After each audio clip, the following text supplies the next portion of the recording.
গেছে, মিমি এসে গেছে, মিমি এসে গেছে। না না না তুই মোটা মাছালা মেয়েদের সাথে বিয়ে। তো নমস্কার বন্ধুরা, আজকের ব্লগটা আমি এখান থেকে শুরু করছি। আর তোমরা তো দেখতেই পাচ্ছ আমার মেয়ে কী সাজছে ওর মিমি মেকআপগুলোকে পেয়ে। এদিকে দেখো ভয়ও আছে, আর তোমরা খালি ফলো করো কিনা মেকআপ করেছিল, কিন্তু সেটা ফলো করে নিয়েছিল। আর দেখো আয়না দিয়ে নিজে নিজে মেকআপগুলো করছে। মানে আজকালকার বাচ্চাদের কিন্তু কোনো শেখাতে হয় না। আমার ছোটো মেয়ে তো সাজার এক্সপার্ট, আর বড় মেয়ে তো মিমিকে ভয় পায়, তাই জন্য মিমির জিনিসে আবার হাত দিচ্ছে না।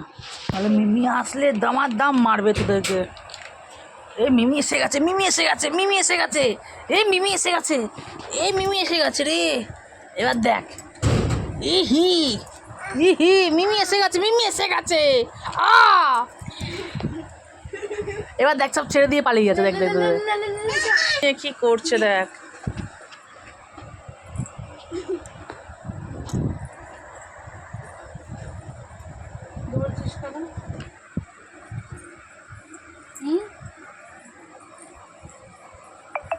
ঠিক আছে, মানা করেছি না আমরা জিনিস ধরতে না। ঠিক আছে। এই আমার চার্জারটা তো এটা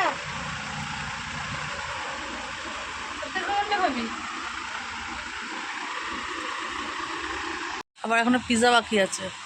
পিজা মিজা হবে না, তোমার খাওয়ানো বাকি আছে। মিমি আছে, না তুমি পিজা। হ্যাঁ, আজই খাওয়াবি তুমি খাওয়াবে 12টার আগে। বিয়ে হবে বিয়ে হবে। বিয়ে কখনো হবে? তুমি খাওয়াবো বলেছি। তোর মিমি বড়লোক, মিমি আমি তার বড়লোক না। আজ অব্দি 5 চলে গেছে। 5 চলে তুমি এনেছো কেন বড় বড় জিনিস? আর পয়সা নেই। হ্যাঁ রে,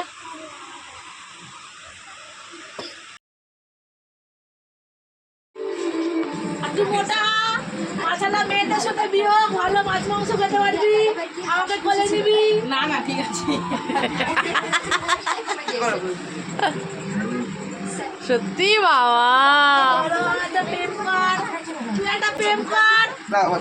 না না না, আর এরা সম্পর্কে হচ্ছে আমার 3 ভাই হয়, আমার বোনই এরা রাখি দেয় আর ভাইপোটাও দেয়, কিন্তু আমি এখন আর দিই না। আগে ছোটোবেলায় দিতাম। রীতিগত মানে তোমার মিষ্টি দেয় না, ও আবার বাচ্চাদের মনের মতনও জিনিসগুলোই দেয়, পেস্ট্রি, তোমার পিৎজা, বার্গার, যেগুলো ওরা খেতে ভালোবাসে। আর আমার মেয়ে কী করেছে, প্রথমে তো পছন্দ করে নিল। প্রথমে যখন আমার বোন ওই মানে পেস্ট্রির প্যাকেটগুলো এনেছে না, তো ওদের সামনে খুলে দেওয়া হয়েছে, কারণ ওরা পছন্দ করে নেবে।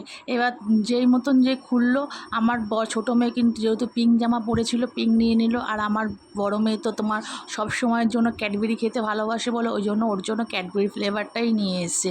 কিন্তু তারপরে কি হলো, যখন দেখলো ওদেরকে ওই কালারফুলগুলো দেওয়া হয়েছে, তখন আর মুখটা ওর ছোট হয়ে গেল। আরও বায়না করে বলেই হচ্ছে ওর মিমি কিন্তু আগে ওকেই দেখিয়েছিল যে কোনটা নিবি নে, কিন্তু আর কি আমাদের গুলোই নেবে, পছন্দ হয়ে গেছে। বলে না বাচ্চাদের কোনোদিন নিজের জিনিসটা ভালো লাগে না, অন্য বাচ্চার জিনিসগুলোই ভালো লাগে।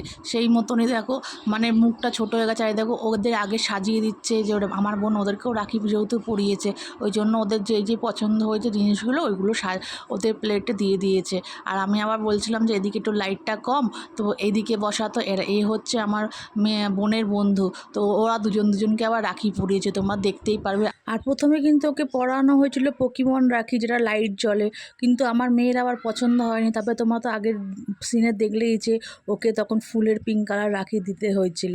আর আমার মেয়ের মুখটা এরকম কেন বলুন তো, যেহেতু ওর মিমি হচ্ছে লিপস্টিক পরেছে, আইলাইনার পরেছে, ওকেও সেই সময় পরিয়ে দিতে হবে, তাহলে নলেও মুখটা ওরকম করেই রেখেছে। যেই ওর মিমি ওকে লিপস্টিক পরিয়ে দিল, চোখে আইলাইনার দিতে দিল, তখনও খুব খুশি। তারপরে আমার বোন পাশের ঘর থেকে লিপস্টিক এনে পরিয়ে দিল। ওরে বাবা, লিপস্টিক পরানোর পর তো ওকে যে কী হলো, মানে ও হাই করছে না যে কেকটা যে খাবে ও, যেহেতু লিপস্টিক নষ্ট হয়ে যায়। ওদিকে আমার বড় মেয়ে আবার চলে এসছে রাখি পরার জন্য, ড্রেস চেঞ্জ করে চুল আঁচড়ে টাচড়ে পাশে বসে পড়লো। আর এদিকে দেখো আমার বোন তো চেষ্টা করেই যাচ্ছে, সফলতার আসছে। তো আজকের এই মিনি ব্লগটা তোমাদের কেমন লাগলো আমাকে কমেন্ট সেকশনে কমেন্ট করে জানাবে। ভালো লাগলে ব্লগটাকে শেয়ার করে দেবে, কমেন্ট করে দিয়ে পাশে থাকবে, লাইক করে দেবে।